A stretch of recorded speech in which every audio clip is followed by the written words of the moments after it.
Hello and welcome to this week's Politically Speaking podcast. I'm your host, as always, Chris McDaniel, a reporter with St. Louis Public Radio. Joining me in studio today, a very distracted Jason Rosenbaum. I'm playing with my phone right now. Well, it's Friday.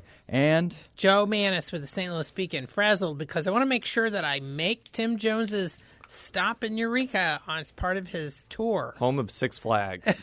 Six Flags. So, Speaker Jones, if you're listening to this, this is why Joe is late. He'll hear this afterwards. Well, starting off, I just want to thank everybody who came out last week. We had a pretty good turnout, and I know that that was pretty special. So thanks for everyone who turned out. But let's get right to it because it's Friday at 4:30. So let's get right down to the first thing on our list, which is that Nixon released a statement earlier this week saying that the income tax cuts actually and accidentally caused a sales tax increase for prescription drugs. Let me read a statement that he put here. The out-of-pocket costs of prescription drugs, especially for those suffering from cancer, heart diseases, or other life-threatening conditions, already puts a strain on many Missouri families. That's why it's so troubling that House Bill 253 would repeal Missouri's long-standing sales tax exemption for prescription drugs. If enacted, this provision would impose a $200 million sales tax hike on Missourians and increase the cost of medications they need. This is a tax increase that Missourians cannot afford and don't deserve. And Jason, I think you and I both did stories, and I think we both talked to Senator Krause. And Joe helped out as well. But, you know, we both know that Nixon was probably going to veto this anyways. He was looking for an excuse. No, right. This was like the third.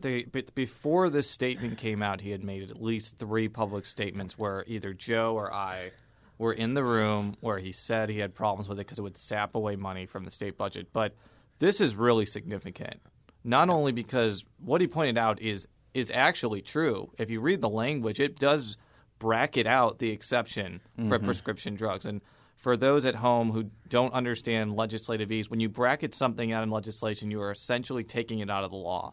Yep. And for whatever reason, I guess we'll get to that in a second, in this bill, it does take out prescription drugs. And I don't think there's any dispute about that. But I think beyond just pointing out a mistake, this really takes the wind out of the sails of any chance of overriding this bill. Because now, if it's vetoed, which it looks almost certain. We said last week it was like 100%. Now it's like 1,000%. But now everybody who was kind of on the fence about that bill are like the 3. I think there were 3 or 4 Republicans that voted against it in the House, and there were 3 Democrats who voted for it: Ed Schieffer of Troy, Jeff Rorta of Jefferson County, and Steve Hodges of East Prairie. I don't see how they can possibly vote to override this bill now. Well, it gives them an out. It gives them an out. Rorta, who was running for state senate in Jefferson County, for example. And Ed Schieffer's also running for state senate, and Hodges is running for Congress. Right, and Rorta is running to succeed McKenna. Bill McKenna, fellow Democrat. Ryan McKenna. Ryan McKenna. Sorry, Bill McKenna had it a long time before you were alive. But that said, the point being that Rorta had been casting some fairly conservative votes on various issues during the last few weeks of the session, and there had been some speculation if he was doing so because since Jefferson County is such swing territory, that this is the type of thing that all of a sudden any Democrat running for office in Missouri doesn't need an excuse, because this would hike the sales tax for everybody who ever gets a prescription drug. This prescription drug benefit goes back to the exemption goes back to the 1990s when the legislature passed these exemptions in part because it says right there that it was 1979. This one was 79. Okay. Well, they added groceries and that's what you were talking about. But the point being that they've had this from the get-go then. And it does make it a lot easier for the governor, who already had objections because he contended that it was to cut corporate taxes in half over a 5-year period. And he had said they didn't need that big of a tax cut since they already had some other tax cuts, and the state needs the money to provide the educations and stuff that he said are needed to attract businesses. Well, he doesn't need to get into all that now. All he has to do is say, well, look, this would raise taxes on every Missourian who ever gets a prescription drug. Right. Yeah. And this is very similar to last year when the governor was doing his bill review or had vetoed a bill on the vehicle tax. Yes. And he pointed out kind of very close to the override session that if you override this bill, the language would make that tax retroactive. And that kind of killed the momentum of this bill. So, we give the governor a lot of flack on this podcast for various things, like the fact that he's really tall and scary looking and whatnot.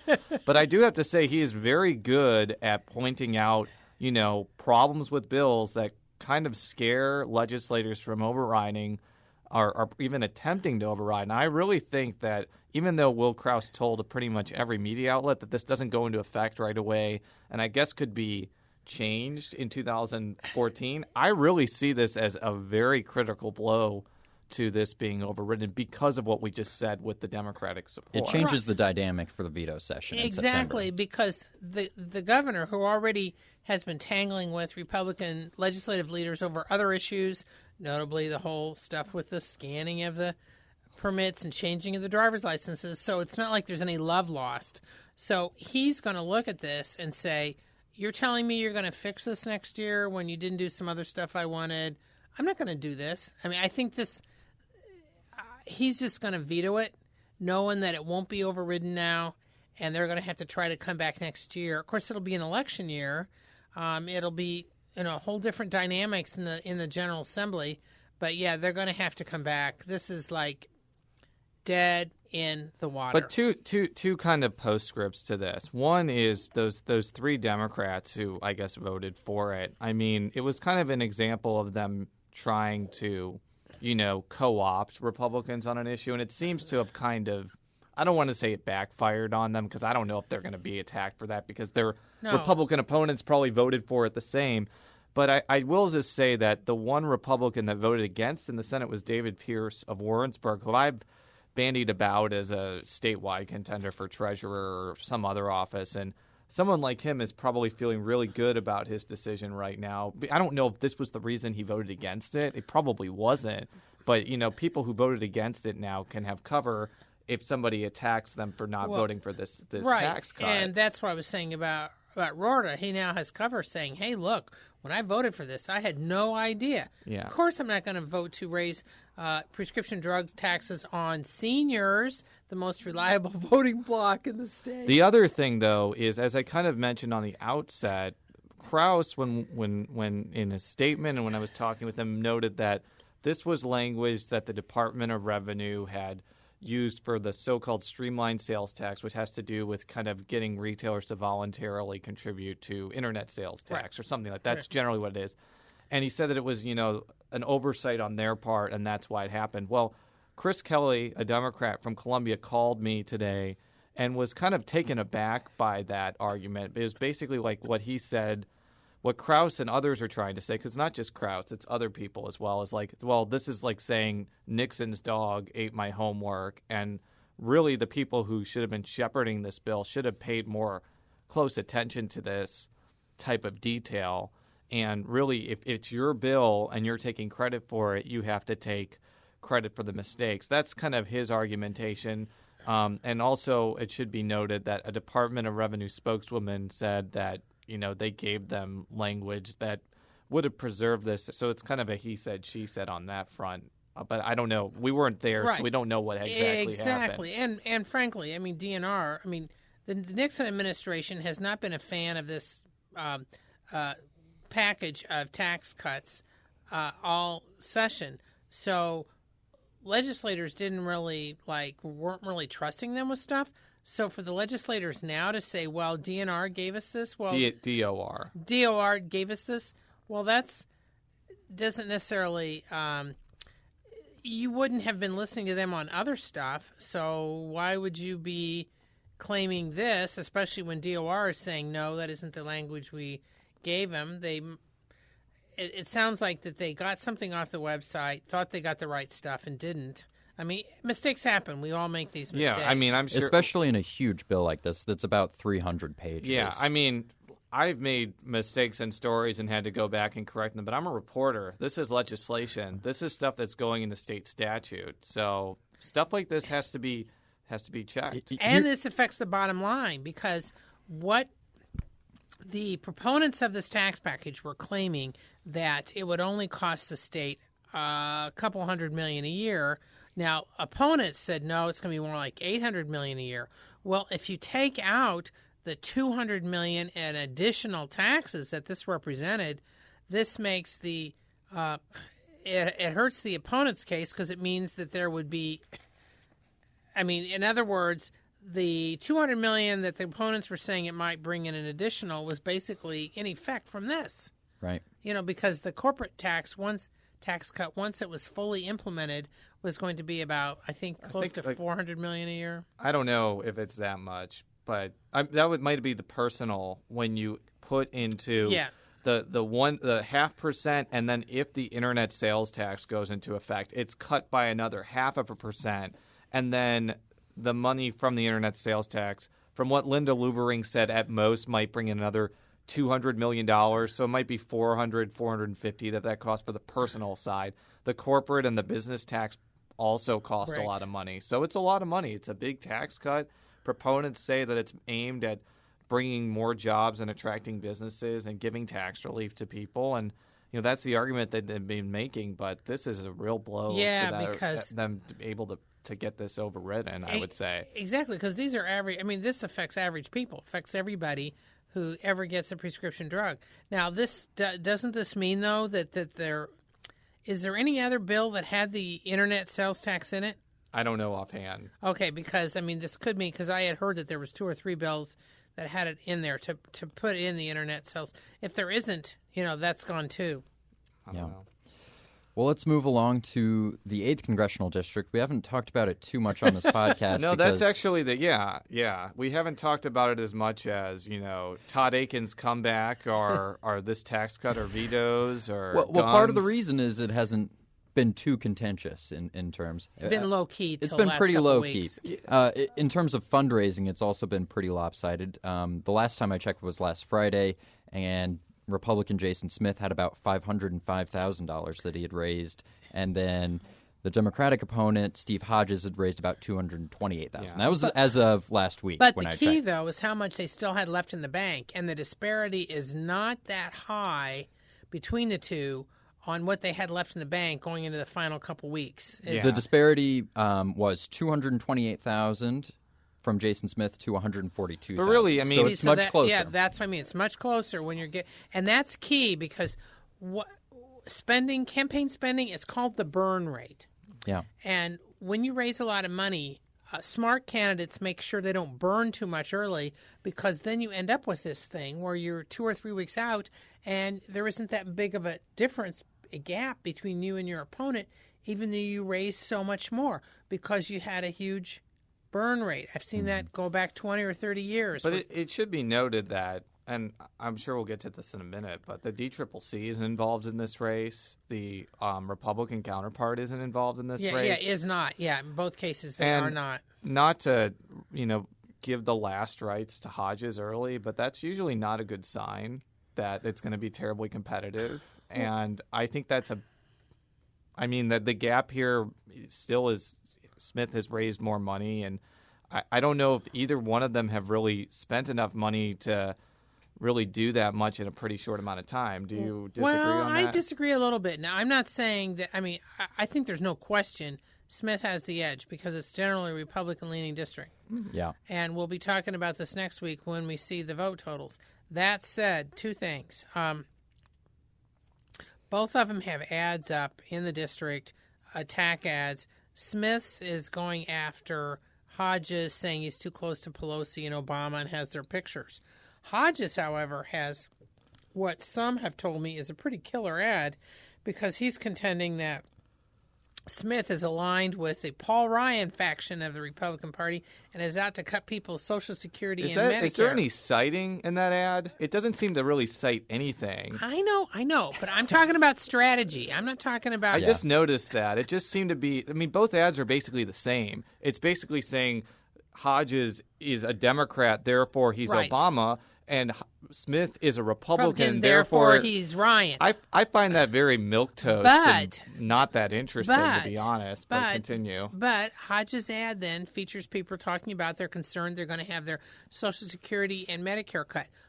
Now, the reason that can be, depending on how much money he's got behind it to air it, is that about half of the 8th District, the population is over the age of 50. Mm-hmm. So they've got so that potentially, I'm not saying it's enough to win or anything. I'm just saying it's enough to get people to pay attention. And then on top of that, at their last debate, which was Tuesday, it was a forum in Southeast Missouri,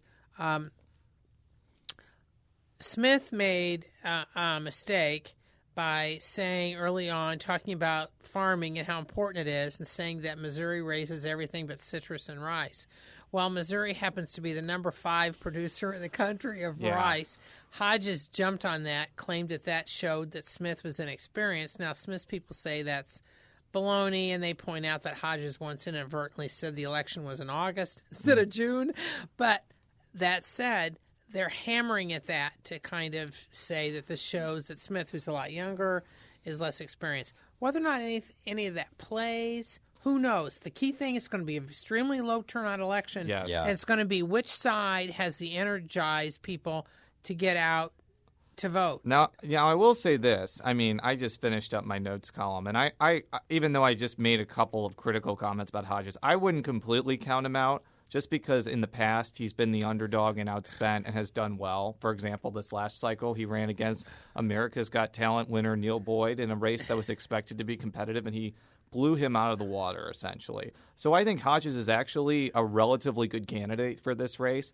And I do think that if it's closer than expected, I mean, all the national prognosticators say that this is safe for the GOP, and they're barely paying attention to it as much as that zany South Carolina race with Mark Sanford. Yes. But, I mean, if Smith puts in kind of a weak showing, I think it could, and he still wins, I think it could give some second thoughts to some of the other contenders that were in that scrum, like Peter Kinder, possibly Jason Crowell. I put in, Todd Richardson just for fun.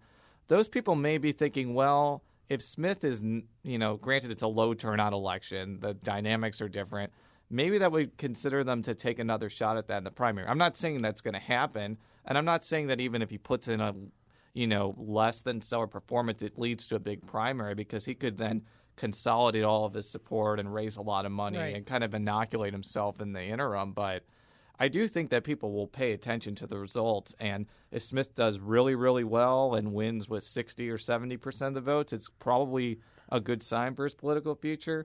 If it's like 54, 46, or it won't be that amount because there are other candidates in that race. Yes, we should probably mention there is Libertarian Bill Slants and Constitution Party candidate Doug Ingram. And a couple of independent. I mean, but they have to be written in, so we don't have to. We don't have to dwell on them too much. But my point is, like, if Hodges does a lot better than people expected in a race where the DCCC did nothing and there was no expectations here, I'm not sure if that's a good sign for Smith's prospects in 2014. So we'll just have to kind of see what happens. If he does really well, I think that's a good sign for his prospects. I mean, I think, though, for the Democratic side, I could be wrong that even if Hodges is close, because the district generally is considered Republican-leaning, and 2014 you're going to have a bigger turnout, and there's only one statewide contest on the ballot, I'm not sure if this will induce any other stronger Democrats to take a look at it in 2014. I will say, if he wins, possibility, he will be the most vulnerable Democrat in the country. And I think, among them, for sure. And I think it will be a huge Republican primary to try and defeat him. Yeah, I think then that will entice Lieutenant Governor Peter Kinder, who everybody believes is strongly rumored to be looking at whether or not to look at this. Because, frankly, Smith was picked because party leaders in the district on both sides picked the candidates. They didn't go through a regular primary. And he has a lot of good intangibles behind him, too. I mean, absolutely. He's gone on. He's risen in leadership really fast. He's passed a lot of bills. He's considered to be a reasonably smart legislator. Right. So, I mean, I think we're kind of like raising up his prospects and lowering his prospects just for prognosticating purposes here. So he has a lot going for him, but I do think people are going to pay attention to the results, as we kind of mentioned. Exactly. I think you're absolutely right. And so Jason's going to have a nice piece on the day before, running up some of the stuff for people to watch. But it is, 8th District will be fascinating, and even for the St. Louis area, because the district Jeffco, that's one of the things correct, to watch for. Jefferson County. And just as this poster before we go to our last segment, I think you should watch how Jeffco does, because Jeffco is going to be the center of the political universe next year with that Senate race, with this House race, with the county executive race. And people like Smith are going to need to do well there and build an organization to help those candidates out. Exactly. And it was interesting that Hodges was there running around on Thursday, and Smith is starting a bus tour on Saturday, and he's going to be passing through there. I think both of them are. Jefferson County will not be providing the largest block of votes, but it's Cape Girardeau County does, but it still will be key. And a Democrat needs a strong Democratic turnout there, and a Republican needs to keep that down. Well, we like to close out our show with a topic that's closer to home. So, Joe, very quickly, because we're running out of time here, but you had a story going up this week about how it looks like Senator John Lamping, if he chooses to run again, will have some competition. Yes. State Rep Ms. Schupp? Jill Schupp. Jill Schupp of Creve Coeur announced to supporters, sending out some letters this week saying that she's going to have a rollout in a couple weeks, and she's asking for money, and that she's definitely running. She's been rumored to be running, but she has never said. But the fact that she's sending out this missive makes it clear. But even more noteworthy to some of us, aside from her potential chances in 2014 against State Senator John Lamping, who has not yet said whether or not he's going to run for re-election. He's a Republican from Ladue. The other part is, who is she going to be accompanying? Most of these fundraisers have like a star who shows up to kind of attract people. But Attorney General Chris Koster, the former Republican who's now running for governor in 2016 and who seems to be everywhere. Yes. Everywhere. This kind of corresponds with kind of the good buzz he's been getting, that he's been helping out a lot of Democrats, as you kind of alluded to in the story. And that's why even some former adversaries are happy with him, because he has actually put in the effort to help these types of candidates, and this is another example of that. Yeah, because his appearance not only will bring in more donors, or at least more people to her event, it also could tamp down any other Democrats who might be thinking about challenging Schupp for the nomination. Yeah. So he may be trying to coalesce support behind her early. Now, the 24th District, which is where she would be running, is not as Democratic as it used to be. After redistricting in 2011, it's still Democratic, but not as much.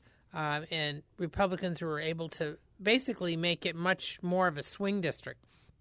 But Lamping, who has made a number of conservative votes and positions in the last session, there's been a lot of speculation about whether or not he now is appearing to be too conservative for the district. Now, I'm not saying that's true. I'm just saying there's talk about it. And I'll just kind of do this quick analysis before we leave. If Lamping decides to run again, I think it'll be a challenging race. His first race was challenging, but I think he will probably run a very strong campaign, and I think he'll be a tough competitor, not an unbeatable competitor. If he decides not to run again, I think there's a long list of people that could possibly run for that seat. John Deal is in that district. Right. I don't know if Sue Allen is in that district, but she might be. Yeah, but Deal's up to be speaker. Yeah, that's probably an unlikely prospect. I've just hypothetically thrown out Colleen Wassinger's name, because she is also in County that district. Councilwoman, yes, Republican. But that's hypothetical, and it's very possible Lamping might run for re-election. And if he does, even though he's made some he's done some things that may have rankled some people. The RCGA is mad at him. I think he'll still be a strong candidate, just because he won in a much more Democratic district in 2010, and it'll be an interesting race. I think it'll be one of the few competitive state Senate races, regardless of what happens. Yeah, and it's going to be and Schupp. A lot of people don't know her that well, so it'll be interesting to see what sort of campaign operation she assembles within the next few months. Well, that's just about do it. You can read all of my stories at stlpublicradio.org. You can read all of Joe and Jason's stories at stlbeacon.org. You can follow me on Twitter at @CSMcDaniel. You can follow Jason on Twitter. Jay Rosenbaum. And you can follow Joe on Twitter. At JMannis. It's JMannies. Well, we've got to get out of here, but we'll be back next week. Until then, so long. So long.